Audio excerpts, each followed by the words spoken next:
നവകേരള സദസ് 12 സ്കൂളിന്റെ മതിലാണ് കോട്ടയം ജില്ല. എൻ്റെ ജില്ലാ പഞ്ചായത്തിൽ മാത്രം 12 സ്കൂളിന്റെ മതിലാണ് പൊളിച്ചു പണിയുന്നത് മുഖ്യമന്ത്രിയുടെ വണ്ടി കയറ്റാൻ വേണ്ടി.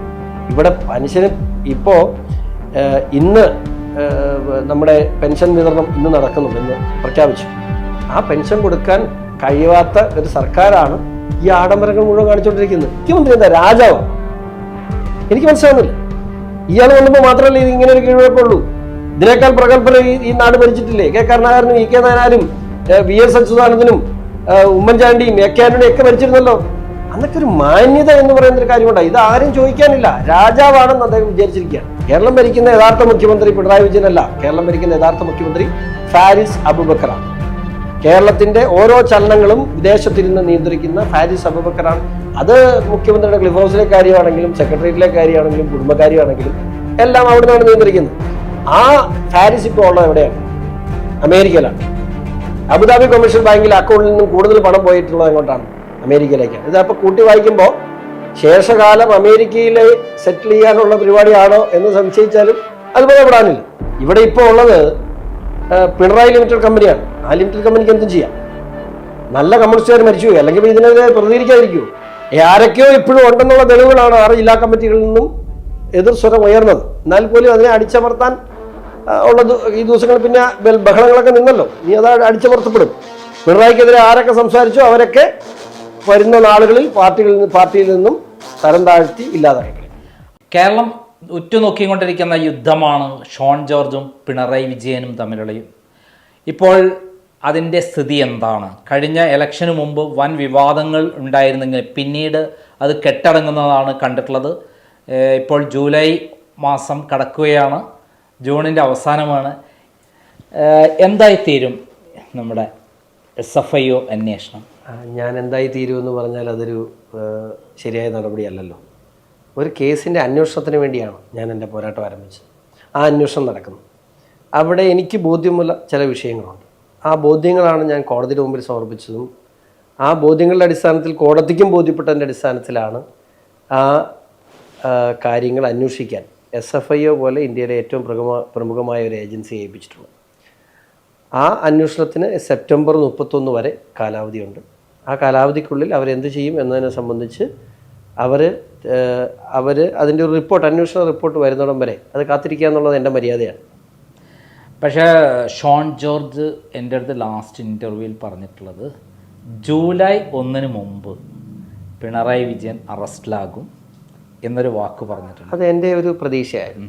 കാരണം വെച്ചാൽ ഈ കേസിൻ്റെ നടത്തിപ്പിൽ ഈ സാധാരണ നമ്മൾ മനസ്സിലാക്കുന്ന ഒരു EDയുടെ ഒക്കെ ഒരു ആക്ഷൻ അനുസരിച്ച് അങ്ങനെയല്ല SFIO. ഞാൻ മനസ്സിലാക്കിയെടുത്തോളം അവർ ഭയങ്കര സ്ലോ ആൻഡ് സ്റ്റഡിയാണ്. എല്ലാ കാര്യങ്ങളിലും അവരുടേതായ ഒരു രീതിയുണ്ട്. ബഹളങ്ങളുള്ള ഇപ്പോൾ ആഭ്യന്തര വകുപ്പിൻ്റെ കീഴിലാണ് ED പ്രവർത്തിക്കുന്നത്, പക്ഷേ ധനകാര്യ വകുപ്പിൻ്റെ കീഴിലാണ് SFIO പ്രവർത്തിക്കുന്നത്. അപ്പോൾ ആ 2 ഡിപ്പാർട്ട്മെൻറ്റുകൾ തമ്മിലുള്ള തന്നെ ഒരു വലിയ വ്യത്യാസം പ്രകടമാണ്. അതുകൊണ്ട് തന്നെ ഒരു കാര്യം ഞാൻ പറഞ്ഞു, എൻ്റെ ഈ നിയമ പോരാട്ടത്തിന് കേരളത്തിലൊരു വില കിട്ടിയില്ല എന്ന് പറയാൻ കഴിയുമോ? ഈ ലോക്സഭാ ഇലക്ഷൻ കഴിഞ്ഞ് നിൽക്കുന്ന ഈ സാഹചര്യത്തിൽ വില കിട്ടിയത് എൻ്റെ പാർട്ടിക്കാണോ എന്ന് ചോദിച്ചാൽ എനിക്കറിയില്ല. പക്ഷേ എങ്കിൽ പോലും CPMന് അടി കിട്ടി എന്നുള്ളത് കാര്യം വ്യക്തമല്ലേ? CPMന് അടി കിട്ടിയതിൽ എത്രമാത്രം പങ്കാളിത്തമുണ്ട് ഈ SFIO? 100%. ഈ CPMന് ഇപ്പോൾ കിട്ടിയിട്ടില്ല. ഒരു കാര്യം തീർത്ത് പറയാമല്ലോ, കമ്മ്യൂണിസ്റ്റ് പാർട്ടിയുടെ പ്രവർത്തകർക്കുൾപ്പെടെ കേരള സമൂഹത്തിന് പിണറായി എന്ന കള്ളനാണയത്തെ ബോധ്യപ്പെടുത്തി കൊടുക്കാൻ എൻ്റെ നിയമ പോരാട്ടങ്ങൾക്ക് കഴിഞ്ഞു എന്ന് ഞാൻ ഉറച്ചു വിശ്വസിക്കുന്നു. അതെല്ലാവർക്കും അത് കക്ഷിഭേദമില്ലാതെ, അത് കോൺഗ്രസിൻ്റെ നേതാക്കന്മാർ, കേരള കോൺഗ്രസ് നേതാക്കന്മാർ, എൻ്റെ പാർട്ടിയുടെ നേതാക്കന്മാർ, ഇവരെല്ലാവരും സമ്മതിക്കുന്ന, എല്ലാവരും എന്നോട് പറയുന്നൊരു കാര്യം, ഈ പിണറായി 2021 പിണറായി അല്ല, 2024 മെയ് മാസത്തിൽ ലോക്സഭാ ഇലക്ഷൻ നേരിട്ട പിണറായി. ഒരു നിസ്സാര ഉദാഹരണം പറയട്ടെ, എവിടെയെങ്കിലും പിണറായിയുടെ ഒരു പോസ്റ്റർ കണ്ടോ ഏതെങ്കിലും സ്ഥാനാർത്ഥിയുടെ കൂടെ? സ്ഥാനാർത്ഥിമാരെല്ലാം അവരവരുടെ മണ്ഡലത്തിൽ പിണറായി എത്തല്ലേ എന്ന് പ്രാർത്ഥിച്ചു. പക്ഷേ മുഖ്യമന്ത്രിയാണ്. അദ്ദേഹം ഇപ്പോഴും ഒരു സ്റ്റാർ കമാൻഡറാണ്, ക്രൗഡ് പുള്ളറാണെന്ന് അദ്ദേഹം വിചാരിച്ചു വെച്ചേക്കുന്നതുകൊണ്ട് അയാൾ എല്ലായിടത്തും പോയി. പക്ഷേ അദ്ദേഹം വരരുത് എന്ന് നല്ലൊരു ശതമാനം കഴിഞ്ഞ ദിവസം തോമസ് ചാഴികാടൻ തുറന്നു പറഞ്ഞല്ലോ, അദ്ദേഹത്തിൻ്റെ പരാജയത്തിൻ്റെ ഒരു മുഖ്യ കാരണം മുഖ്യമന്ത്രിയാണ്. അങ്ങനെ ഓരോ സ്ഥാനാർത്ഥികളും അത് പറയുന്നുണ്ട്. അദ്ദേഹം അതിനുള്ള തൻ്റെ ഇടം കാണിച്ചു, പക്ഷേ അദ്ദേഹത്തിൻ്റെ നേതാവ് തിരുത്തി.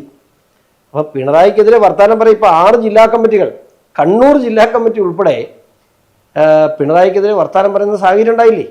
അത് ഈ പറയുന്ന മാസപ്പടി വിവാദം തന്നെയാണ് ഏറ്റവും അധികം പ്രശ്നമായി മാറിയത്. തീർച്ചയായിട്ടും. അതല്ലാതെ വേറെ എന്താണ് വേറെ അലിഗേഷൻ? മാസം മാത്രമല്ല, പിണറായിക്കെതിരെ ഇത്രയും വലിയൊരു ആരോപണം ഉണ്ടായിട്ട് വീണ വിജയന്റെ പേര് പറഞ്ഞ് ഇത്ര ഒരു ആരോപണം ഉണ്ടായത് കണ്ണൂർ ജില്ലാ കമ്മിറ്റി പറഞ്ഞതല്ലേ? ഇതിന് ഉത്തരം പറയേണ്ടത് പാർട്ടി സംസ്ഥാന സെക്രട്ടറി അല്ല, വീണയാണ്. വീണ ഉത്തരം പറയേണ്ട കാര്യത്തിന് എന്താണ് സംസ്ഥാന സെക്രട്ടറി ഉത്തരം പറഞ്ഞത്? എത്ര ദയനീയമാണ് ആ അവസ്ഥ. ഇതിനു മുമ്പ് പല സാഹചര്യങ്ങളും ഉണ്ടായിട്ടുണ്ടല്ലോ. സംസ്ഥാന കമ്മിറ്റിയിൽ സംസാരിച്ച 29 പേരാണ് സംസാരിച്ച 20 പേരും ഈ വിഷയം തന്നെ ഉയർത്തിക്കാട്ടിക്കൊണ്ടാണ് പിണറായിക്കെതിരെ പറഞ്ഞത്. അപ്പോൾ വീണ ഉത്തരം പറഞ്ഞൊരു വിഷയത്തിൽ ഞാൻ അവസാനമായി പറഞ്ഞ വീണയ്ക്ക് അക്കൗണ്ട് ഉണ്ട്, വിദേശ അക്കൗണ്ടിനെ സംബന്ധിച്ച് പറഞ്ഞു. ആരാണ് ന്യായീകരിക്കുന്നത്? അബുദാബി കൊമേഴ്സ്യൽ ബാങ്കിലെ. അതെ. അപ്പൊ അതിനെക്കുറിച്ച് പറഞ്ഞു. ആരാണ് ന്യായീകരിച്ചത്?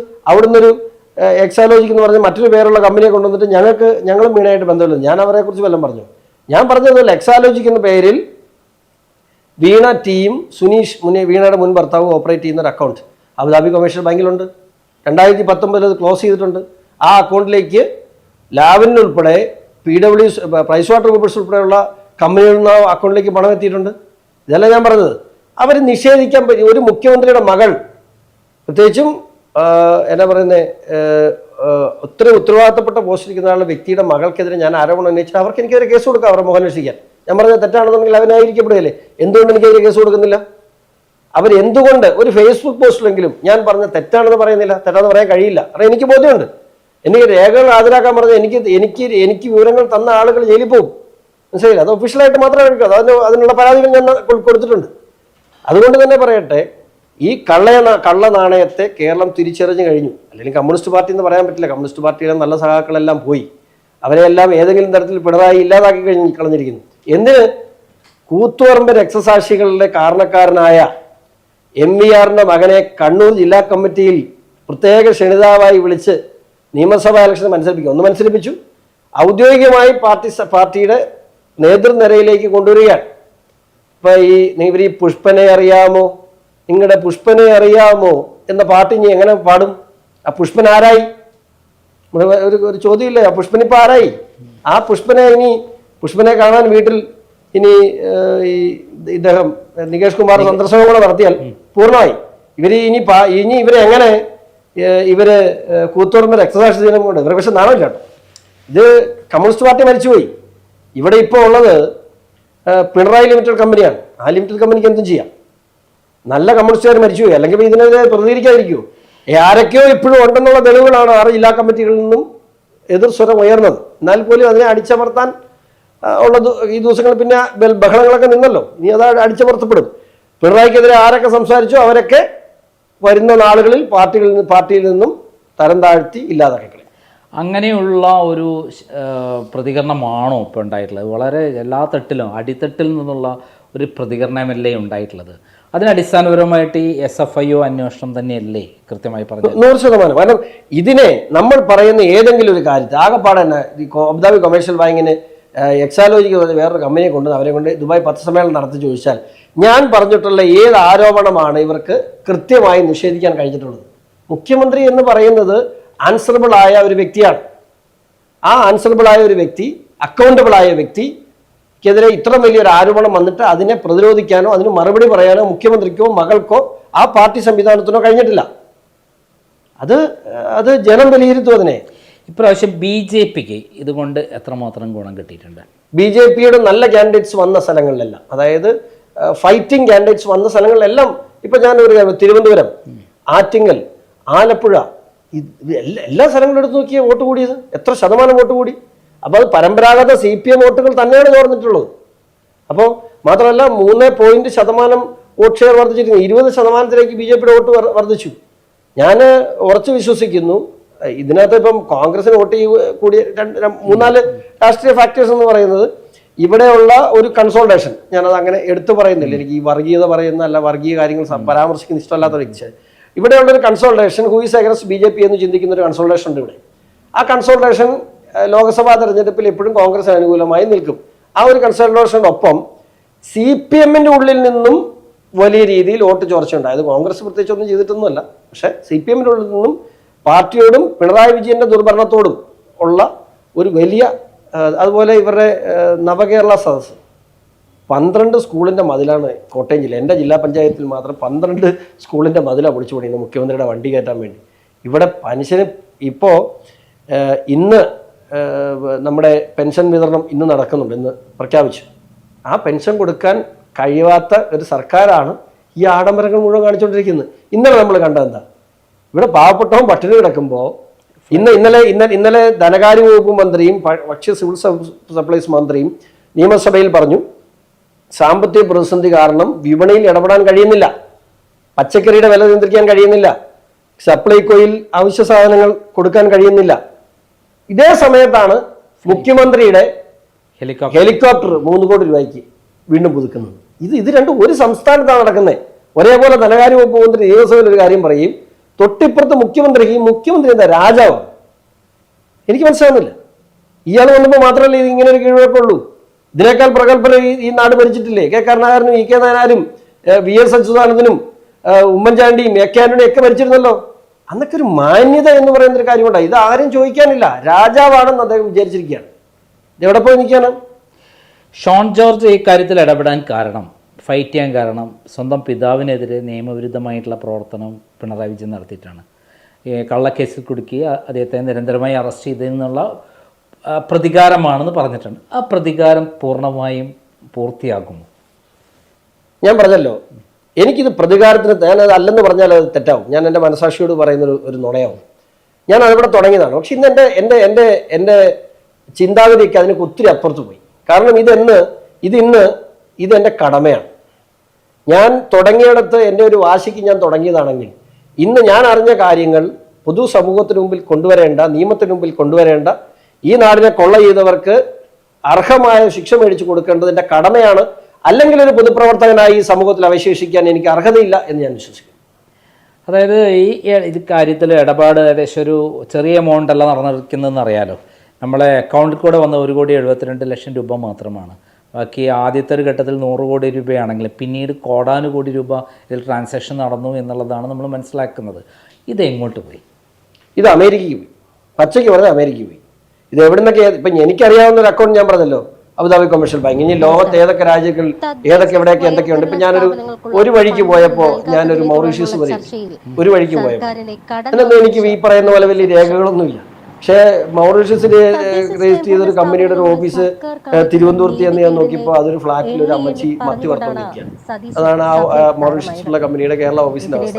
അത് കേരളത്തിലെ ഒരു പ്രമുഖ സ്ഥാപനവുമായി ബന്ധപ്പെട്ട് ഇവരുമായി ബന്ധപ്പെട്ട ഒരു അഴിമതി കിടവാക്കിയാൽ നമുക്കൊന്നും കിട്ടിയില്ല. പക്ഷേ അങ്ങനെ എത്രയോ മൗറീഷ്യസ് കമ്പനികളിലോ അമേരിക്കൻ കമ്പനികളിലോ അല്ലെങ്കിൽ സ്വിസ് ബാങ്കുകളിലോ ഒക്കെ അക്കൗണ്ടുകൾ എത്രയൊക്കെ ഉണ്ടെന്നൊന്നും നമുക്ക് പറയാൻ പറ്റില്ല. പക്ഷേ പല നാൾ കള്ളൻ ഒരു നാൾ പിടിയിൽ എന്ന് പറയുന്ന പോലെ ഒരു ചെറിയ അവശേഷിക്കും നമുക്ക് കിട്ടിയത് 1.72 ഇപ്പോൾ അബുദാബി കൊമേഴ്ഷ്യൽ ബാങ്കില്ല. അബുദാബി കൊമേഴ്ഷ്യൽ ബാങ്കിന്റെ രേഖകൾ ഉൾപ്പെടെയുള്ള കാര്യങ്ങൾ പുറത്തു പറഞ്ഞു. 2019 ക്ലോസ് ചെയ്തു പോയ ഒരു അക്കൗണ്ടാണ് അത്. മുൻ ഭർത്താവ് ക്ലോസ് ചെയ്തപ്പോൾ ക്ലോസ് ആയി പോയതാണ്. എന്തോ അതിന്റെ ഡീറ്റെയിൽസ് എനിക്കറിയില്ല. എങ്ങനെയാണ് മുൻ ഭർത്താവ് അത് ക്ലോസ് ചെയ്തപ്പോഴും അദ്ദേഹം സിഗ്നേറ്ററി ആയിരുന്നു. അപ്പം അതിനുശേഷം ആ അക്കൗണ്ടുകളിൽ നിന്നും കൂടുതൽ പണം പോയിട്ടുള്ള അമേരിക്കയിലേക്കാണ്, ഒരു സംശയം വേണ്ട. ഇവിടെ നമ്മളെല്ലാവരും പണ്ട് മുതൽ ഒളിഞ്ഞും തെളിഞ്ഞും കേൾക്കുന്നൊരു പേരുണ്ട്. എന്താണ്? കേരളം ഭരിക്കുന്ന യഥാർത്ഥ മുഖ്യമന്ത്രി ആരാണ്? കേരളം ഭരിക്കുന്ന യഥാർത്ഥ മുഖ്യമന്ത്രി പിണറായി വിജയനല്ല. കേരളം ഭരിക്കുന്ന യഥാർത്ഥ മുഖ്യമന്ത്രി ഫാരിസ് അബൂബക്കറാണ്. കേരളത്തിന്റെ ഓരോ ചലനങ്ങളും വിദേശത്തിരുന്ന് നിയന്ത്രിക്കുന്ന ഫാരിസ് അബൂബക്കറാണ്. അത് മുഖ്യമന്ത്രിയുടെ ക്ലിഫ് ഹൗസിലെ കാര്യമാണെങ്കിലും സെക്രട്ടേറിയറ്റിലെ കാര്യമാണെങ്കിലും കുടുംബകാര്യമാണെങ്കിലും എല്ലാം അവിടെ നിന്നാണ് നിയന്ത്രിക്കുന്നത്. ആ ഫാരിസ് ഇപ്പോൾ ഉള്ളത് എവിടെയാണ്? അമേരിക്കയിലാണ്. അബുദാബി കൊമേഴ്ഷ്യൽ ബാങ്കിൽ അക്കൗണ്ടിൽ നിന്നും കൂടുതൽ പണം പോയിട്ടുള്ളത് എങ്ങോട്ടാണ്? അമേരിക്കയിലേക്കാണ്. ഇതപ്പോൾ കൂട്ടി വായിക്കുമ്പോൾ ശേഷകാലം അമേരിക്കയിൽ സെറ്റിൽ ചെയ്യാനുള്ള പരിപാടിയാണോ എന്ന് സംശയിച്ചാലും അത്ഭുതപ്പെടാനില്ല. ഇനിയിപ്പോൾ എത്ര കാലം ഇവിടെ മുഖ്യമന്ത്രിയായിരിക്കുന്നു നമുക്ക് പറയാൻ പറ്റും. അതൊക്കെ നിയമത്തിൻ്റെ വഴിക്ക് വരുന്ന കാര്യങ്ങളെങ്കിലും ഒരു കാര്യം ഉറപ്പാണ്, ഈ പണം മുഴുവൻ പോയിട്ടുള്ളത് അമേരിക്കയിലേക്കാണെന്ന് ഞാൻ ഉറച്ച് വിശ്വസിക്കുന്നു. അതിൽ ബിലീവേഴ്സ് ചർച്ചിന് എന്തുമാത്രം പങ്കുണ്ട്? എനിക്ക് അറിയാൻ മേലാത്തൊരു കാര്യം ഞാൻ പറയില്ല കേട്ടോ. എനിക്ക് ബിലീവേഴ്സ് ചർച്ചിൻ്റെ കാര്യങ്ങൾ ആദ്യമായിട്ടാണ് ഞാൻ ഇങ്ങനെ ഒരു ആരോപണം കേൾക്കുന്നത്. എനിക്കറിയില്ല. നേരത്തെ ഒരു വഴി പണം ഇവിടുന്ന് ട്രാൻസ്ഫർ ചെയ്ത് പോയതായിട്ടുള്ള വിവരങ്ങൾ പുറത്തു വന്നിരുന്നു. എൻ്റെ അറിവിൽപ്പെട്ട ഒരു കാര്യമല്ല കേട്ടോ, എനിക്കറിയില്ല. അമേരിക്കയിൽ പോകണമെങ്കിൽ എന്താണെങ്കിലും ഇവിടുന്ന് ഫണ്ട് പോവുകയോ അല്ലെങ്കിൽ അവിടുന്ന് ഫണ്ട് കിട്ടി അവിടുന്ന് ട്രാൻസ്ഫർ ചെയ്യുകയോ വേണമല്ലോ. അതായത് അവിടുന്ന് ട്രാൻസ്ഫർ ചെയ്ത് കിട്ടുമ്പോൾ പിടിക്കപ്പെടാൻ പറ്റില്ല, ഇവിടുന്ന് ട്രാൻസ്ഫർ ചെയ്ത് പോകുമ്പോൾ പിടിക്കപ്പെടും. അങ്ങനെയാണല്ലോ. അപ്പം എങ്ങനെയാണ് ശരിക്കും ട്രാൻസ്ഫർ നടന്നിട്ടുണ്ടാവുക? അല്ല, ഈ അബുദാബി കൊമേഴ്ഷ്യൽ ബാങ്കിൽ പല വ്യക്തികളുടെ പേരിലേക്ക് യു എസിലെ പല അക്കൗണ്ടുകളിലേക്ക് ട്രാൻസ്ഫർ നടന്നിട്ടുണ്ടെന്നുള്ളത് എനിക്കറിയാൻ കഴിഞ്ഞിട്ടുള്ള കാര്യം. ഈ പറയുന്ന കാര്യങ്ങളിൽ അവരുടെ പേര് എൻ്റെ ശ്രദ്ധയിൽ. അതായത് അബുദാബി കൊമേഴ്സ്യൽ ബാങ്കിലേക്ക് വന്ന പണം എന്നുള്ളതാണ് ഞാൻ പറഞ്ഞത്. ആ അക്കൗണ്ടിലേക്ക് വന്ന പണം അത് ഇന്ത്യയിൽ നിന്നല്ലല്ലോ, ഇന്ത്യൻ അക്കൗണ്ടുകളിൽ നിന്നല്ല. അപ്പോൾ അതെങ്ങനെ പിടിക്കപ്പെടാൻ പറ്റും? അതൊക്കെ ഇനി അന്വേഷണ ഏജൻസികളുടെ കയ്യിലും നിയമങ്ങളുടെ കയ്യിലുമാണ് പല കാര്യങ്ങളാണ്. ഇപ്പോൾ ഞാൻ പറഞ്ഞല്ലോ, നമുക്ക് ഇത് പിടിക്കപ്പെടാൻ ഇത് മതി, മനസ്സിലായില്ല, അറിയാനുള്ളതാണ് മറ്റേതല്ല, മനസ്സിലായില്ല. അതായത് ബേസിക് ആയിട്ട് ക്രിമിനൽ കേസിലോ മറ്റുള്ള കേസുകളിലോ അതൊക്കെ എത്രമാത്രം നിലനിൽക്കുന്നുള്ളത് ഇന്റർനാഷണൽ പോളിസികൾക്ക് അനുസരിച്ച് പറയപ്പെടേണ്ട കാര്യമാണ്. പക്ഷേ ഇതെല്ലാം ഇവിടെ പൊതുസമൂഹത്തിന് മുമ്പിൽ ഉത്തരം പറയേണ്ട കാര്യങ്ങളാണ്. അതിൻ്റെ നിയമപരമായ കാര്യങ്ങളെയൊക്കെ സംബന്ധിച്ചിടത്തോളം കേന്ദ്ര ഏജൻസികളും അതുപോലെ ആ രാജ്യവുമായിട്ടുള്ള നമ്മുടെ കരാറുകളും ഒക്കെ ഇതിന് ബാധകമാണ്. എങ്കിൽ പോലും ഇപ്പോൾ ഈ വിവരങ്ങളൊക്കെ പൊതുസമൂഹത്തിന് മുമ്പിൽ മുഖ്യമന്ത്രി ഉത്തരം പറയേണ്ടതാണ്. കാരണം ഇപ്പോൾ ഈ പറയുന്ന അക്കൗണ്ടുകളൊക്കെ മെയിൻറ്റെയിൻ ചെയ്യുന്ന സമയത്തൊക്കെ വേറെ പൈസ ഒന്നുമില്ല, പാപ്പരാന്ന് പറഞ്ഞാണ് 2020 അവരുടെ കമ്പനി വൈൻഡപ്പ് ചെയ്തേക്കുന്നത്. എക്സാലോജിക്കിന്റെ കമ്പനി വൈറ്റപ്പ് ചെയ്തിരിക്കുന്നത് പാപ്പരാക്കിയാണ്, ഒന്നുമില്ല, അത് തകർന്നു പോയി. ശേഷമുള്ള ഏറ്റവും വലിയ ട്രാൻസാക്ഷൻ നടന്നിട്ടുള്ളത് അതായത് കരിമണൽ അതുവരെ ഉള്ള 40,000 കോടിയുടെ അല്ലേ നടന്നു എന്ന് പറയുന്നത്. 40,000 കോടി രൂപയുടെ മണൽ അവിടെ നിന്നും നീക്കം ചെയ്തിട്ടുണ്ട്. അതെ, അതിനകത്ത് ബിസിനസ് എത്രയാണെന്ന് നമുക്ക് പറയാൻ പറ്റില്ല. 40,000 കോടി രൂപ 19 വരെ ശേഷമല്ലേ വാരിയത്. അതെ, 2019 ശേഷം 53 ലക്ഷം മെട്രിക് ടൺ മണൽ അവിടെ നീക്കം ചെയ്തിട്ടുണ്ട്. 2019 മുമ്പ് എത്രയാണെന്ന് നമുക്കറിയില്ല. 53 ലക്ഷം മെട്രിക് ടൺ ആണ് നാട്ടുകാരുടെയും അവിടുത്തെ കണക്കനുസരിച്ച് 53 ലക്ഷം മെട്രിക് ടൺ മണൽ അവിടെ നിന്ന് നീക്കം ചെയ്തിട്ടുണ്ട്. ഏകദേശം 40,000 കോടി രൂപ. അത് 2019 ശേഷം. അതെന്തായാലും ബാർഗെയിൻ ചെയ്തിട്ടുള്ള കച്ചവടമായിരിക്കല്ലോ. അവിടെയൊന്നും നമ്മുടെ അക്കൗണ്ടിലേക്ക് അതിന്റെ ഒന്നും ഡീറ്റെയിൽസ് നമ്മുടെ ഒരു അക്കൗണ്ടിലും ഇല്ല, വന്നിട്ടില്ല. 2019 മുമ്പ് ഉള്ളതാണ് ഈ പറഞ്ഞ എല്ലാം. അബുദാബി കൊമേഴ്ഷ്യൽ ബാങ്ക് ആണെങ്കിലും ഇപ്പോൾ വീണയുടെ അക്കൗണ്ടിലേക്ക് മാസപ്പടിയായി വന്ന് എന്ന് പറയുമ്പോൾ ഈ തുകയൊക്കെ 2019 മുമ്പാണ്. ഇപ്പം യുദ്ധം തുടങ്ങിയിട്ട് എത്ര കാലമായി? 3-4 മാസമായില്ലേ? ഇല്ല, 6 മാസമായി. 6 മാസമല്ല, ശരിക്കും ഞാൻ ഫസ്റ്റ് പെറ്റീഷൻ അയക്കുന്ന 9-ാം മാസമാണ്. 9-ാം മാസം ഇപ്പോൾ ഇത് 6 മാസമായില്ലേ, 9 മാസമായി. അതായത് സെപ്റ്റംബർ മാസം വരെയാണ് ഗവൺമെന്റ് കൊടുത്തിരിക്കുന്നത് സമയം. ഷോൺ ജോർജ് 100% വിശ്വസിക്കുന്നുണ്ട് അദ്ദേഹത്തെ തൊടുമെന്നുള്ളത്, അദ്ദേഹത്തെ അറസ്റ്റ് ചെയ്യുന്നത്. എൻ്റെ വിശ്വാസം അങ്ങനെയാണ്. അതായത് ഇതുവരെയുള്ള ചരിത്രത്തിൽ നോക്കിക്കഴിഞ്ഞാൽ ചരിത്രത്തിന് ഞാൻ പറഞ്ഞല്ലോ, ചരിത്രത്തിലേക്ക് തിരിഞ്ഞു നോക്കാൻ ആഗ്രഹമുള്ള ആളല്ല ഞാൻ. ചരിത്രമൊക്കെ മാറ്റി വെക്കൂ. ഇവിടെ ഞാൻ പറയാമല്ലോ, എനിക്ക് ഞാൻ ചില ആളുകളെ കുറച്ച് വിശ്വസിക്കുന്നുണ്ട്. അതിനകത്ത് മാനുപ്രാക്ടീസ് ഒന്നും നടക്കാത്ത അവർ കാക്കും എന്നെനിക്ക് വിശ്വാസമാണ്.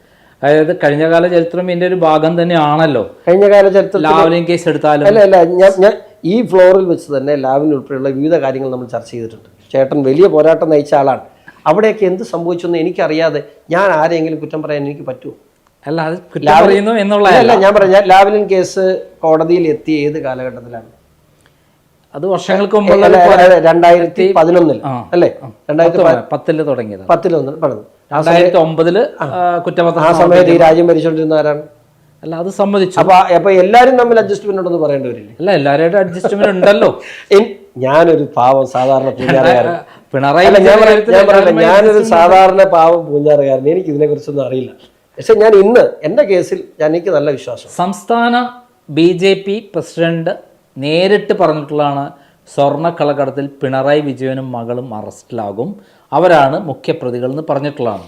2020 മാർച്ച് മാസത്തിലാണ് ആ സംഭവം നടക്കുന്നത്. ഇപ്പോൾ 4 കൊല്ലമായി. അല്ല, ഞാൻ പറയട്ടെ, എൻ്റെ പ്രസിഡന്റ് BJPയുടെ സംസ്ഥാന പ്രസിഡന്റ് എൻ്റെ പ്രസിഡന്റാണ്. ഞാൻ ഓരോ കാര്യങ്ങൾ ചെയ്യുന്നതിന് മുമ്പും തീർച്ചയായിട്ടും അദ്ദേഹത്തിൻ്റെ അനുവാദം മേടിക്കാതെ ചെയ്യാൻ സ്വാതന്ത്ര്യമുള്ള ഒരു സംഘടനാ പ്രവർത്തനമല്ല ഞാൻ. അദ്ദേഹത്തിൻ്റെ അനുവാദം കൂടിയേ എനിക്ക് ഏത് കാര്യവും ചെയ്യാൻ കഴിയും. എനിക്ക് ഇന്ന് വരെ എനിക്ക് എല്ലാ അനുവാദങ്ങളും തന്നിട്ടുള്ളത്. വേണ്ട എന്ന് പറഞ്ഞാൽ ഞാനൊരു BJP പ്രവർത്തകൻ എന്നതിൽ ഞാൻ ചെയ്യുന്നൊരു കാര്യം വേണ്ട എന്ന് പറയാൻ അദ്ദേഹത്തിന് അധികാരമുണ്ട്.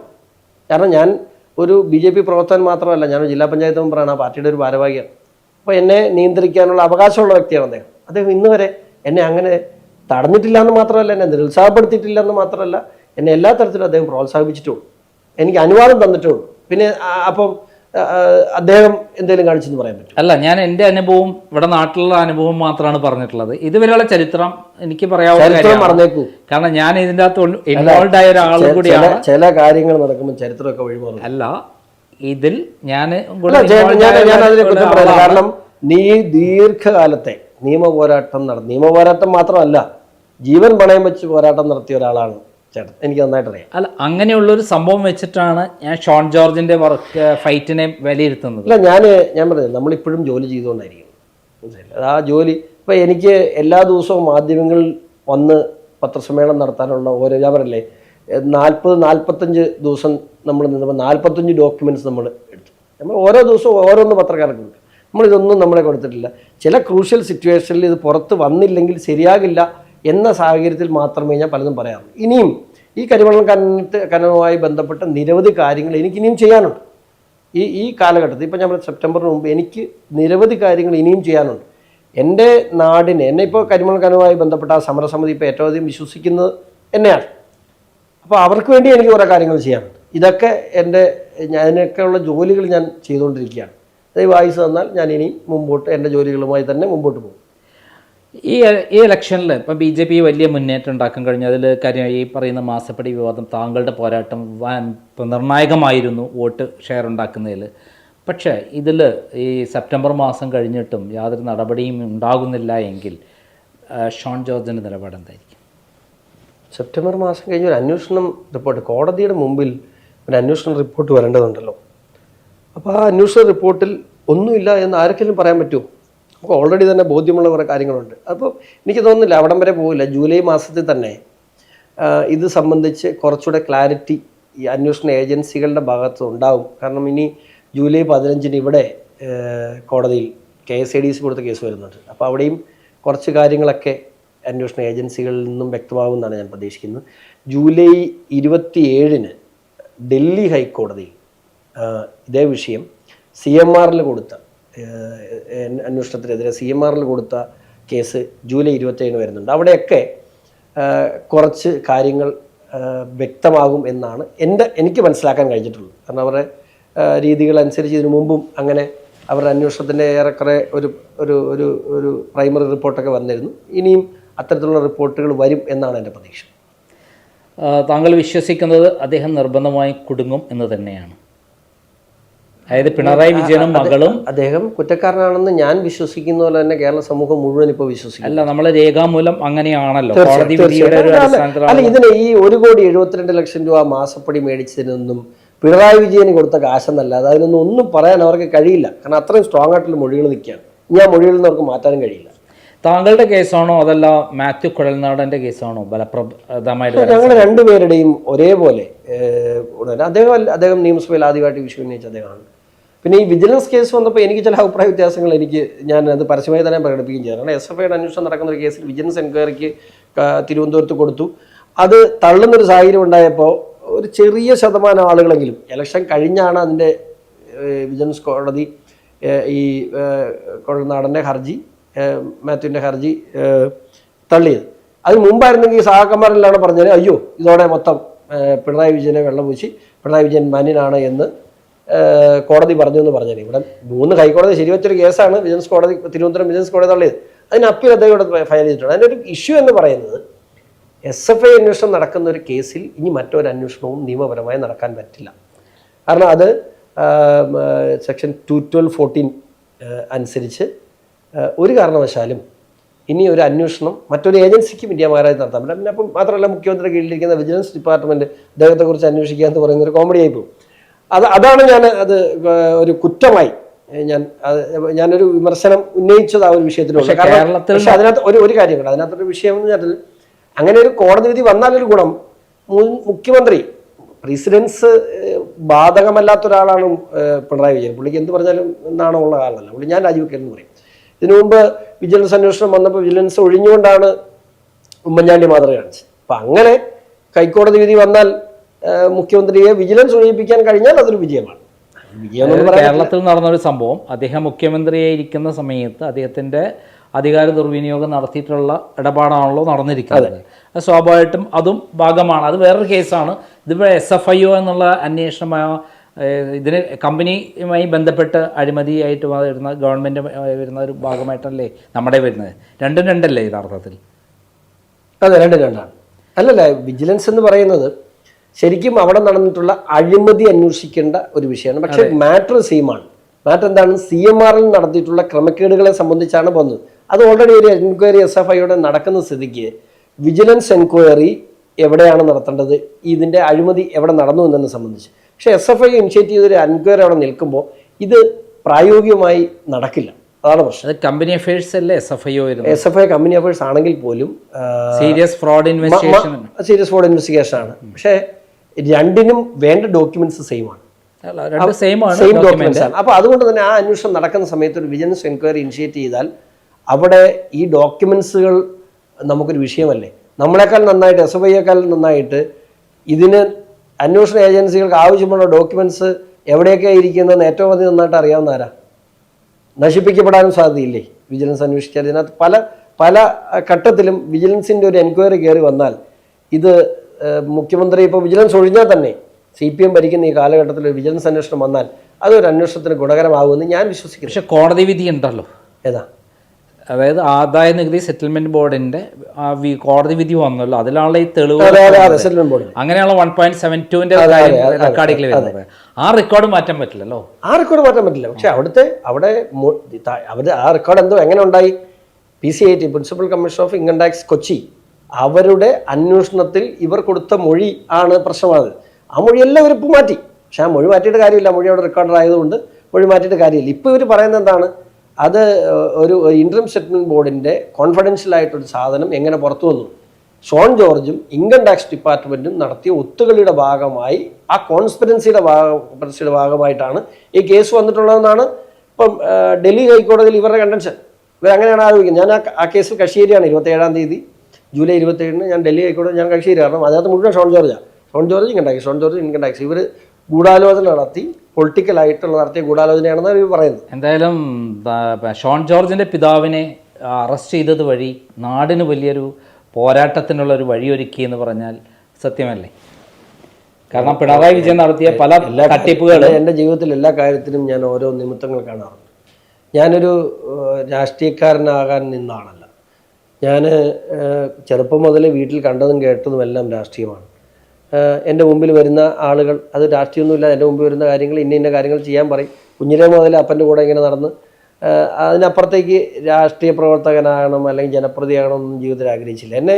എന്നെ ജനപ്രതിയാക്കിയതും എന്നെ പൊതുപ്രവർത്തകനാക്കിയതും എന്നെ സ്നേഹിക്കുന്ന ഒരു പറ്റം ജനങ്ങളാണ്. അപ്പം ഇവിടം വരെ കൊണ്ട് നിർത്തിയതും അവരാണ്. കാരണം ഞാൻ LLB കഴിഞ്ഞിട്ട് വിദേശത്തോട്ട് പോകാൻ അഡ്മിഷൻ വരെ റെഡിയാക്കി LLMന് പോകാൻ വേണ്ടി നിന്ന ആളാണ്. അവിടെ നിന്ന് പിന്നെ പെട്ടെന്ന് എൻ്റെ കല്യാണമായി. ആ പോക്ക് മുടങ്ങി. പിന്നെ ഇവിടെ പ്രാക്ടീസ് ചെയ്യാൻ തുടങ്ങി. പ്രാക്ടീസ് ചെയ്ത് മുമ്പോട്ട് പോയപ്പോഴും ഞാൻ പിന്നീട് ക്രമേണ രാഷ്ട്രീയത്തിൽ സജീവമായി. അതിനുശേഷം യുവജനക്ഷേമ ബോർഡിൻ്റെ ഡയറക്ടറായി, പാർട്ടി ജനറൽ സെക്രട്ടറിയായി, ലോ യുവജന സമ്മേളനത്തിൽ പങ്കെടുക്കാനുള്ള അവസരം കിട്ടി, പാർട്ടിയെ പ്രതിനിധീകരിച്ച്. അതിനുശേഷം പിന്നീട് ഒരു അപ്രതീക്ഷിതമായി ഞാൻ ജനപ്രതിനിധിയായിട്ട് ജില്ലാ പഞ്ചായത്തിലേക്ക് വന്നു. ഒറ്റയ്ക്ക് ഒന്ന് ജയിക്കാനുള്ള സാഹചര്യം ഉണ്ടായി.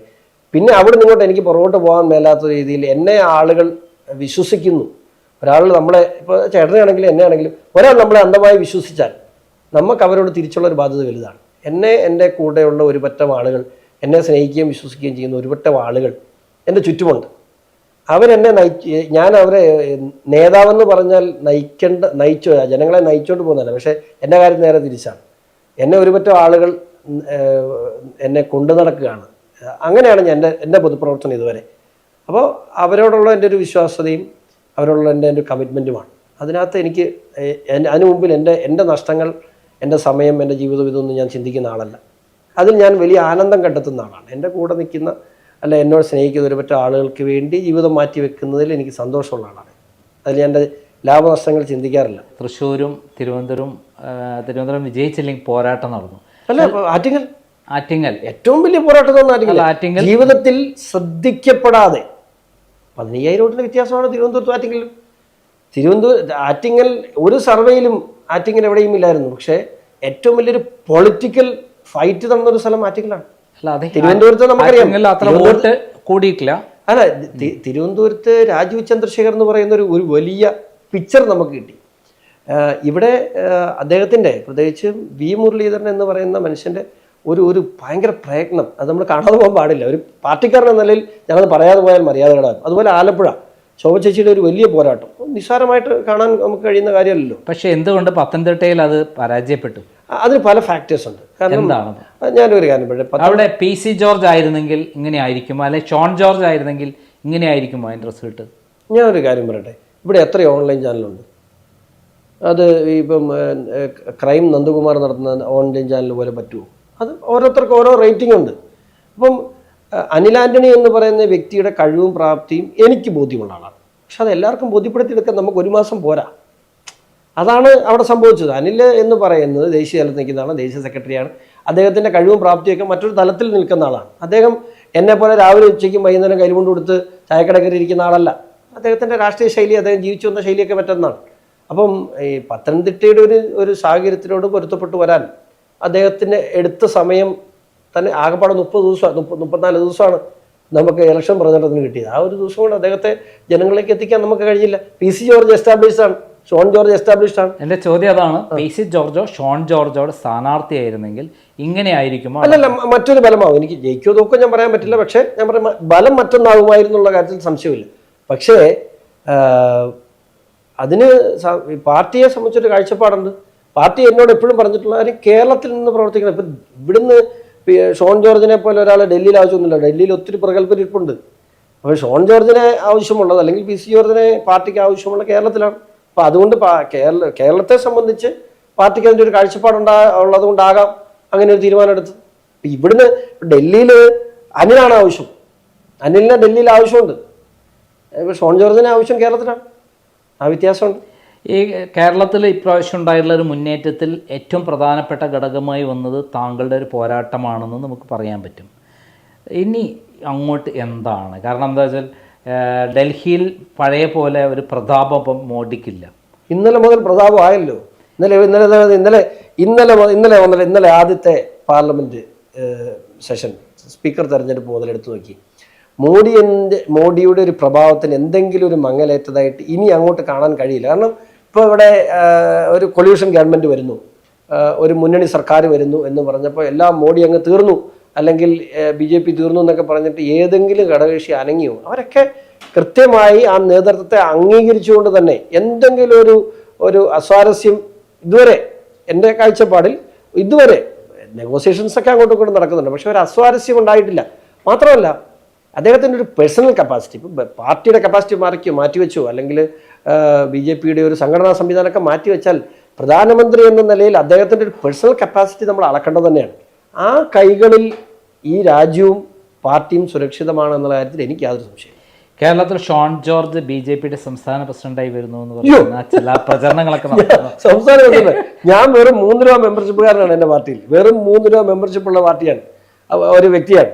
അപ്പോൾ എന്നോട് എന്തു തരത്തിലും എന്നോട് പാർട്ടി ഏത് ചുമതല എന്നെ ഏൽപ്പിച്ചാലും അത് കൃത്യമായി നിർവഹിക്കുക എന്നുള്ളത് സംസ്ഥാന ഞാൻ ഈ പാർട്ടി വന്നിട്ട് 6 മാസമേ, 5 മാസം, കൃത്യമായി പറഞ്ഞ 5 മാസം.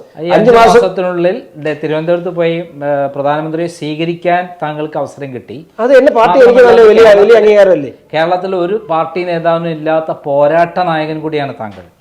ഞാൻ ഇന്ന് വരെ ഈ 5 മാസം കൊണ്ട് എൻ്റെ പാർട്ടി എനിക്ക് തന്നിട്ടുള്ള അംഗീകാരങ്ങളെല്ലാം, പ്രധാനമന്ത്രി വന്ന വേദിയിൽ ആകെപ്പാടെ 4 പേരെ പ്രസംഗിച്ചിട്ടുള്ള പത്തനംതിട്ടയിൽ, അതിലൊരാളായിരുന്നു ഞാൻ. തിരുവനന്തപുരത്ത് എനിക്ക് പ്രധാനമന്ത്രി സ്വീകരിക്കാൻ അവസരം കിട്ടി. മാത്രമല്ല ഇന്ന് വരെയും ഈ നിമിഷം വരെയും എല്ലാ തരത്തിലും എൻ്റെ പാർട്ടി എന്നെ അംഗീകരിക്കുകയും പിന്തുണയ്ക്കുകയും ചെയ്യുന്നു. ഞാൻ വളരെ സന്തുഷ്ടനാണ്. മാത്രമല്ല ഒരു ജനവിഭാഗം, മധ്യ കേരളത്തിലൊരു കർഷക സമൂഹം, അതും കൂടെ എനിക്കൊരു വലിയ സന്തോഷമുള്ളൂ. മധ്യ കേരളത്തിലെ ഒരു കർഷക സമൂഹത്തിന് BJPയുടെ ഐക്യമുണ്ടായിരുന്ന ഒരു കാലഘട്ടം ഉണ്ടായിരുന്നു. ആ കാലഘട്ടവും മാറിയിരിക്കുന്നു. ഒരു കാലത്തൊക്കെ നമ്മൾ 2019 ലോക്സഭാ തെരഞ്ഞെടുപ്പിൽ BJPക്ക് പിന്തുണ കൊടുത്തു. ആ സമയത്തൊക്കെ ഞാനിപ്പോൾ ഓർക്കുന്നുണ്ട്, നമ്മളൊക്കെ ആളുകൾ പിടിച്ചു നിർത്തി നിനക്ക് എന്തിൻ്റെ സൂക്കേടാണ്, എന്താ വെള്ളമെന്ന്, നമ്മളോട് സ്നേഹം കൊണ്ടായിരിക്കാം, നമ്മളെ പിടിച്ചു നിർത്തി വഴക്ക് പറയുമായിരുന്നു. കാരണവന്മാരൊക്കെ പിടിച്ചു നിർത്തി എന്തായി കാണിക്കുന്നത്. പക്ഷെ ഇന്ന് അതെല്ലാം മാറിയിട്ട് മുമ്പോട്ട് പോകണം, ധൈര്യമായിട്ട് മുമ്പോട്ട് പോകണം എന്നുള്ളൊരു വലിയ മെസ്സേജ് അവർ നമുക്ക് തരുമ്പോൾ എനിക്ക് വലിയൊരു ആത്മവിശ്വാസമാണ്. പക്ഷേ ഇതിനിടയിൽ വലിയ തഴയപ്പെടുന്നു എന്ന് പറയുന്ന വല്ല സംഭവങ്ങളുണ്ടായിട്ട് കോട്ടയത്ത് ജോർജ് കുര്യന് സ്വീകരണം കൊടുത്തപ്പോൾ പി സി ജോർജിനെയോ ഷോൺ ജോർജിനെയോ ഉണ്ടായിരുന്നു. പിന്നെ പി സി ജോർജിനെ വിളിച്ചില്ല. പപ്പ ഇല്ലായിരുന്നു, പപ്പ അന്നില്ലായിരുന്നു. അതല്ല പപ്പ മാത്രമല്ല, പപ്പ എനിക്കൊന്ന് ഞാൻ കാര്യങ്ങൾ ചോദിച്ചില്ല. പപ്പ ഒരു ജില്ലാ കമ്മിറ്റി പരിപാടിയായിരുന്നു, അതുകൊണ്ടായിരിക്കാം എന്താണെന്ന് വെച്ചാൽ പപ്പ അറിയിച്ചോ. പപ്പ എന്താണെന്ന് സ്ഥലത്തില്ലായിരുന്നു, എന്നെ വിളിച്ചിരുന്നു. ഞാൻ ആ വേദിയിലുണ്ടായിരുന്നു. ജോർജ് ചേട്ടന് നമ്മുടെ ഞങ്ങളെയൊക്കെ നിയന്ത്രിച്ച് കൊണ്ടു നടക്കുന്ന ഒരു വ്യക്തിയായിരുന്നു. ജോർജ് ചേട്ടൻ്റെ അഭാവം ഞങ്ങൾക്കൊക്കെ പ്രശ്നമാണ്. ഇപ്പോൾ രാവിലെ ആണെങ്കിൽ നമ്മൾ പത്രസമ്മേളനത്തിന് പോകുന്ന കാര്യങ്ങളാണെങ്കിലും അത് നമ്മൾ മീഡിയ ഹാൻഡിൽ ചെയ്യുന്ന കാര്യങ്ങളാണെങ്കിലും ഒക്കെ ഞങ്ങളെ നിയന്ത്രിക്കുന്ന വ്യക്തി ഓഫീസ് ചാർജ് സെക്രട്ടറി എന്ന നിലയിൽ, ജനറൽ സെക്രട്ടറി എന്ന നിലയിൽ അദ്ദേഹമായിരുന്നല്ലോ. അപ്പോൾ ജോർജ് ചേട്ടൻ എന്നെ ഈ പാർട്ടിയിൽ വന്നതിന് ശേഷം എനിക്ക് ഏറ്റവും കൂടുതൽ ഉപദേശങ്ങൾ തന്നിട്ടുള്ള, എന്നെ ഏറ്റവും അധികം എന്നെ നിയന്ത്രിച്ചിരുന്ന ഒരാൾ ജോർജ് ചേട്ടൻ. ജോർജ് ചേട്ടൻ്റെ അഭാവം ഇപ്പോൾ പ്രശ്നമാണ്. എല്ലാ ദിവസവും രാവിലെ വിളിച്ചുകൊണ്ടിരുന്ന ഒരാളെ ഇപ്പം മന്ത്രിയല്ലേ, എത്രയ്ക്കാണെങ്കിൽ അദ്ദേഹത്തിൻ്റെ തിരക്കുണ്ടല്ലോ, നമ്മൾ അങ്ങനെ ഉപദ്രവിക്കാനും പാടില്ല. ഇന്ന് രാവിലെ എന്നെ വിളിച്ചെഴുന്നേപ്പിച്ച അദ്ദേഹമാണ്. രാവിലെ 6:30 മണിക്ക് കണ്ണൂരിലെ ഒരു പ്രോഗ്രാം ഞാൻ പറഞ്ഞേപ്പിച്ചിരുന്നു. രാവിലെ 6:30 മണിക്ക് എന്നെ ഇന്ന് രാവിലെ വിളിച്ചെഴുന്നേപ്പിച്ചതും ജോർജ് ചേട്ടനാണ്. അതായത് ഈ ബി ജെ പിക്ക് വലിയൊരു മുന്നേറ്റം ഇപ്പോൾ പ്രാവശ്യം ഉണ്ടായി എന്നുള്ള സത്യമാണ്. തുടർന്നിട്ട് അടുത്ത ഘട്ടം ഇലക്ഷൻ വരാൻ പോകണം. നിയമസഭാ ഇലക്ഷന് മുമ്പ് പഞ്ചായത്ത് ഇലക്ഷൻ വരാൻ പോവുകയാണ്. ഇവിടെ കേരളത്തിൽ ബി ജെ പി ഒറ്റയ്ക്ക് നിന്ന് പച്ചപിടിക്കാനുള്ള സാധ്യതകളുണ്ട്. ഒരു വലിയ പദ്ധതി അതിന് തയ്യാറാവണം. അതിന് ഒന്നാമത്തെ ഘട്ടം എന്ന് പറയുന്നത് ത്രിതല പഞ്ചായത്ത് തെരഞ്ഞെടുപ്പാണ്.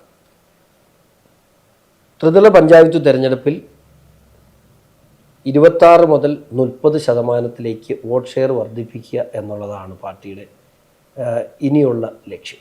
സ്വാഭാവികം, ഞാനിത് എൻ്റെ മനസ്സിലുള്ള കാര്യം പൊതുവായി പറഞ്ഞ ഒരു പാർട്ടി ഒരു പ്രോഗ്രാം ഫിക്സ് ചെയ്ത കാര്യമല്ല ഞാൻ പറയുന്നത്. 26 മുതൽ 30% പാർട്ടിയുടെ വോട്ട് ഷെയർ വർദ്ധിപ്പിക്കുക എന്നുള്ളതാണ് ഇപ്പോൾ ആവശ്യമായി ചെയ്യേണ്ട ഒരു കാര്യം. അവിടെ നിന്നും 2026 എല്ലാവരും ഇപ്പോൾ പറയുന്നൊരു കാര്യമുണ്ട്, 11 മുതൽ 20 സീറ്റ് വരെ അടുത്ത നിയമസഭാ തെരഞ്ഞെടുപ്പിൽ ബി ജെ പിക്ക് ലഭിക്കാം എന്ന് പറയപ്പെടുന്നുണ്ട്. ഞാൻ ചിന്തിക്കുന്നത് അതിന് മുകളിലാണ്. ഞാൻ ഉദ്ദേശിക്കുന്ന രീതിയിൽ ചില കാര്യങ്ങൾ കൃത്യമായി വർക്കൗട്ട് ചെയ്താൽ 0 to 80 പോലും പോസിബിളാണ് 26 എന്ന് അത്ഭുതങ്ങൾ സംഭവിപ്പിക്കാൻ കഴിയുന്ന രീതിയിലുള്ള വലിയ ധ്രുവീകരണം കേരളത്തിലുണ്ടാകുന്നുണ്ട്. ആ ധ്രുവീകരണം കൃത്യമായി ഉണ്ടായാൽ ഇപ്പോൾ ഈ ലോക്സഭാ തെരഞ്ഞെടുപ്പിൽ പോലും അതുണ്ടായേനെയും, പക്ഷേ ഞാൻ പറഞ്ഞില്ലേ കപ്പിനും ചുണ്ടിനും ഇടയ്ക്കാണ് 2-3 സീറ്റ് പോയത്. അല്ലെങ്കിൽ കേരളത്തിൽ CPM 1 സീറ്റും ബി ജെ പിക്ക് 4 സീറ്റും ലഭിക്കുന്ന സാഹചര്യം ഉണ്ടായാൽ അവിടെ തന്നെ തീർന്നായിരുന്നു. പക്ഷെ അത് എന്നാ പറയുന്നത്, എല്ലാം കൂടെ 50,000 വോട്ടിന് 4 സീറ്റ് പോയി. അപ്പം ആ ഒരു വലിയ ഒരു ചെറിയ ഇത് നമുക്കുണ്ടായെങ്കിലും അത് ത്രിതല പഞ്ചായത്ത് തെരഞ്ഞെടുപ്പിൽ ഇപ്പോൾ ഞാൻ പറഞ്ഞല്ലേ കോൺഗ്രസിൻ്റെ സംഘടനാശേഷിയുടെ 10 ഇരട്ടിയുണ്ട് ബി ജെ പിക്ക്. ഇപ്പോൾ ലോക്സഭാ തെരഞ്ഞെടുപ്പിൻ്റെ വോട്ട് ഷെയർ വെച്ച് നോക്കുമ്പോൾ കോൺഗ്രസിൻ്റെ വലിയ വ്യത്യാസമാണെങ്കിൽ പോലും സംഘടനാ കാര്യങ്ങളിൽ ബി ജെ പിയുടെ 10-1 സംഘടനാ സംവിധാനം ഇന്ന് കോൺഗ്രസിനില്ല കേരളത്തിൽ. അപ്പോൾ അത് ത്രിതല പഞ്ചായത്തിലേക്ക് വരുമ്പോൾ കുറച്ചുകൂടെ എഫക്റ്റീവായിട്ട് നിർത്താനും ആ ത്രിതല പഞ്ചായത്ത് തെരഞ്ഞെടുപ്പിന് ശേഷം പിന്നെ 6 മാസമുള്ളൂ, അത് ആ ടെമ്പോ മെയിൻറ്റെയിൻ ചെയ്താൽ നിയമസഭാ തെരഞ്ഞെടുപ്പിൽ അത്ഭുതങ്ങൾ ഉണ്ടാക്കാൻ ബി ജെ പി കഴിയുന്ന എൻ്റെ വിശ്വാസം. ഈ കഴിഞ്ഞ ലോക്സഭാ ഇലക്ഷനിൽ ബൂത്ത് തലത്തിൽ പോലും പ്രവർത്തനം സജീവമായിരുന്നില്ല പല സ്ഥലങ്ങളിലും ബി ജെ പി. അതേസമയത്ത് കോൺഗ്രസ്സിന് 25,000 ബൂത്തുകളിലും അവർ പ്രവർത്തന സജ്ജമായിരുന്നു എന്നുള്ളതാണ് ഞാൻ മനസ്സിലാക്കിയിട്ടുള്ളത്. തിരുവനന്തപുരത്ത് എനിക്ക് കൃത്യമായിട്ടറിയാം, ശശി തരൂരിൻ്റെ 200ഓളം ബൂത്തുകളിൽ ബൂത്ത് ഏജൻറ്റുമാരില്ലായിരുന്നു. 26,000 കണക്കൊക്കെ പറയുന്നുണ്ട്. ഇപ്പോൾ ബി ജെ പിയുടെ ഒരു പ്രശ്നം പലപ്പോഴും ഞാനൊരു വിമർശനപരമായി ഞാനിപ്പോഴും പാർട്ടിക്കുള്ളിൽ പറയുന്ന ഒരു കാര്യം, ഒരു പഞ്ചായത്ത് എടുത്താൽ അവിടെ ഒരു 6 ബൂത്തിൽ പാർട്ടി ഭയങ്കര സജീവമായിരിക്കും, ബാക്കിയുള്ള 3-4 ബൂത്തിൽ പാർട്ടി ഇല്ലായിരിക്കും, പാർട്ടി അത് സജീവമല്ല. അപ്പോൾ അതൊരു കാലഘട്ടത്തിൻ്റെ ഒരു പ്രത്യേകതയായിരുന്നു. പക്ഷെ അത് മാറി വരുന്നുണ്ട്. അത് ഈ വരുന്ന ഈ പറയുന്ന പഞ്ചായത്ത് തെരഞ്ഞെടുപ്പോടുകൂടി പാർട്ടി സജ്ജമാകും. പക്ഷെ ഒരു പഞ്ചായത്ത് ഒരു യൂണിറ്റ് എന്നതിൽ എടുത്തു നോക്കിയാൽ ബി ജെ പിയുടെ അത്രയും പ്രവർത്തകർ ഇന്ന് CPM കോൺഗ്രസിനോ ഇല്ല. ഏത് പഞ്ചായത്ത് എടുത്ത് നോക്കിയാലും ഇപ്പോൾ ചില ബൂത്തുകളിലേക്ക് ചെല്ലുമ്പോൾ ചില സ്ട്രെങ്ത് കുറവ് ഉണ്ടാകാം. പക്ഷേ ആസ് എ ഹോൾ ഒരു പഞ്ചായത്ത് ഒരു യൂണിറ്റായിട്ട് എടുത്താൽ ഇത്രയും സ്ട്രോങ് പ്രവർത്തകരുള്ള, ഇത്ര ആത്മാർത്ഥതയുള്ള പ്രവർത്തകരുള്ള, ഇപ്പോൾ അറിയത്തില്ല, നമുക്ക് ഈ ഇലക്ഷനൊക്കെ ഇപ്പോൾ അറിയാമല്ലോ, പൈസ ചെന്നില്ലെങ്കിൽ ഏതെങ്കിലും ജനാധിപത്യ സംവിധാനത്തിൽ പ്രവർത്തിക്കുന്ന പാർട്ടികളിൽ അല്ല കേഡർ സ്വഭാവത്തിൽ പ്രവർത്തിക്കുന്ന പാർട്ടി കമ്മ്യൂണിസ്റ്റ് പാർട്ടി മാത്രമേ അല്ലായിരുന്നു. പൈസ ചെന്നില്ലെങ്കിലും വീട്ടിൽ നിന്ന് ഇറങ്ങി മുണ്ടുമുറുക്കിയെടുത്ത സഹാക്കന്മാർ. പക്ഷെ അങ്ങനെ ഒരു പാർട്ടി പ്രവർത്തകർ ഇന്ന് BJPക്ക് ഉള്ളൂ.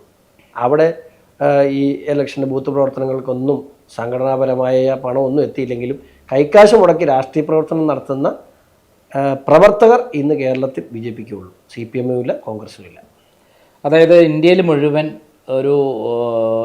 എന്ന് പറയുന്നില്ല, യു പിയിലടക്കം BJPക്ക് തിരിച്ചടി കിട്ടിയപ്പം കേരളത്തിൽ വലിയൊരു മുന്നേറ്റമാണ് ഉണ്ടാക്കി വെച്ചിരിക്കുന്നത്. ഇന്ന് ഏറ്റവും വലിയ മോഡി തരംഗം കേരളത്തിലായിരുന്നു. അതെ, കേരളത്തിലാണ് മോഡി തരംഗം എന്ന് പറയുന്ന സംഭവം ഉണ്ടായിട്ടുള്ളതെന്നാണ്. നമ്മൾ സീറോ ആണല്ലോ അവിടെ, സീറോ തുടങ്ങിയിട്ട് എന്ന് BJP സ്വന്തമായി അധികാരത്തിൽ വരും.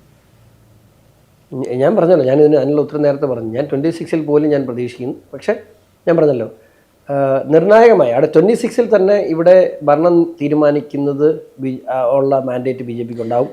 29-ൽ 31 ഞാൻ പറയുന്നില്ല, 29-ൽ ഇപ്പോഴത്തെ ഇതനുസരിച്ച് പുതിയ സെൻസസ് അനുസരിച്ച് ഡീലിമിറ്റേഷൻ ഉണ്ടായാൽ 2029-ൽ ഒരുമിച്ചുള്ള തെരഞ്ഞെടുപ്പ്. എനിക്കറിയില്ല അതിനെക്കുറിച്ച്. ഞാൻ അതിൻ്റെ നിയമകാര്യങ്ങളൊക്കെ അത് വലിയ പ്രോസസ്സാണെന്നാണ് എൻ്റെ വിശ്വാസം. ലോക്സഭയും നിയമസഭയും ഒരുമിച്ച് നടക്കണം. മാത്രമല്ല ഇനി നടക്കുന്ന തെരഞ്ഞെടുപ്പുകളുടെ നോട്ടിഫിക്കേഷൻസ് എല്ലാം ആ കാലഘട്ടം കുറഞ്ഞ് നടത്തിയില്ലെങ്കിൽ പിന്നെ അത് കോടതി ചോദ്യം ചെയ്യപ്പെടാം. അങ്ങനെ പല ഇഷ്യൂസ് ഉണ്ട്. ഷോൺ ജോർജിൻ്റെ ആഗ്രഹം എന്ന് പൂർത്തിയാക്കുക, അതായത് താങ്കളുടെ ഏറ്റവും വലിയ ആഗ്രഹം എന്ന്, താങ്കളുടെ പിതാവിനെ നിയമവിരുദ്ധമായി അറസ്റ്റ് ചെയ്തു, നിയമപരമായിട്ട് പിണറായി വിജയൻ അറസ്റ്റ് ചെയ്യുക എന്നുള്ളതാണ് താങ്കളുടെ ഏറ്റവും വലിയ അംബീഷൻ എന്നാണ് ഞാൻ മനസ്സിലാക്കിയത്. ഒരാളെ അറസ്റ്റ് ചെയ്ത് അതൊക്കെ അങ്ങനെ ഒരു അംബീഷനൊക്കെ കൊണ്ടുനടക്കുന്നത്. താങ്കളുടെ പിതാവിനെ നിയമവിരുദ്ധമായി അറസ്റ്റ് ചെയ്തു, അതിനാൽ എനിക്ക് തിരിച്ചാണ് ആഗ്രഹം. എനിക്ക് നിയമപരമായി അറസ്റ്റ് ചെയ്യണമെന്നാണ്. അതാണ് ഞാൻ പറഞ്ഞത്. നിയമവിരുദ്ധമായിട്ട് പിതാവിനെ അറസ്റ്റ് ചെയ്തെങ്കിൽ എന്റെ ആഗ്രഹം തിരിച്ചാണ്, നിയമപരമായി എല്ലാ തെളിവുകളോടും കൂടി ഒരു അറസ്റ്റ് ചെയ്യണം. അതെന്ന് നടക്കും? അത് അന്വേഷണ ഏജൻസികൾ തീരുമാനിക്കട്ടെ, അവർക്ക് വിട്ടുകൊടുക്കും. കാരണം ഞാൻ ഇത് പറയുമ്പോൾ എന്നാ ഇവൻ തീരുമാനിക്കുന്നവർ നടക്കട്ടെ. സെപ്റ്റംബർ മുമ്പ് പ്രതീക്ഷിക്കാം. സെപ്റ്റംബർ 31 മുമ്പ് അതിനകത്തൊരു വ്യക്തത ഉണ്ടാകണമല്ലോ. സെപ്റ്റംബർ 30 മുമ്പ് 31 അതാണ് അവർക്ക് കൊടുത്തിട്ടുള്ള കാലാവധി. എന്തായാലും ഷോൺ ജോർജ് പോരാട്ടത്തിലാണ്. പിണറായി വിജയനും മകളും അറസ്റ്റ് ചെയ്യുന്ന നിമിഷത്തിന് വേണ്ടി അദ്ദേഹം കാത്തു നിൽക്കുകയാണ്. അത് നിയമപരമായിരിക്കണം എന്നുള്ളതാണ് അദ്ദേഹത്തിൻ്റെ ആവശ്യം. നന്ദി, നമസ്കാരം.